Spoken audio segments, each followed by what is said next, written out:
comprends bien. Le prosélytisme, c'est l'ardeur légitime à tenter de convaincre les autres d'adhérer à ses convictions. Mais alors, dans ce cas, comment concilier ce prosélytisme avec l'obligation de respecter la liberté d'autrui ? Attention, parce que vous dites le prosélytisme, c'est l'ardeur légitime à tenter de faire adhérer au... Précédemment, nous avons vu que cette notion de prosélytisme, elle est, de mon point de vue, extrêmement ambivalente. Certes, d'un point de vue étymologique, nous avons vu qu'il s'agissait d'une ardeur, donc d'un comportement, d'un zèle, d'un enthousiasme, d'une passion.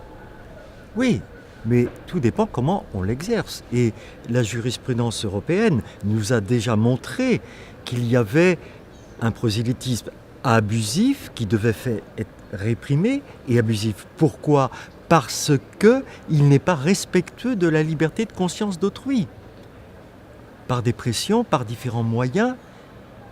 Et c'est implicitement que nous avons dégagé la notion de prosélytisme de bonne aloi, et dont le critère, pour qu'il soit de bonne aloi, sera précisément qu'il sera respectueux de la liberté d'autrui.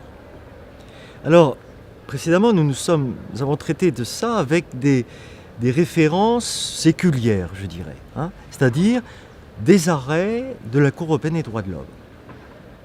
Qu'en est-il dans l'Église ? Dans l'Évangile, Jésus dit « Allez de tous les peuples, faites des disciples ». Il y a l'appel pour chaque chrétien baptisé à être missionnaire, disciple du Christ, envoyé. Et d'un point de vue canonique, donc principalement dans le code de droit canonique, cette idée de refuser les pressions abusives sur la conscience d'autrui est-elle présente ? Eh bien, je réponds oui. Et rappelez-vous, nous avons précédemment commenté ce canon 748, paragraphe 1er. Et je disais qu'il présentait l'originalité de s'adresser à tous les hommes qui sont tenus de chercher la vérité en ce qui concerne Dieu et son Église, et ceci au nom du droit naturel, tel que le conçoit l'Église.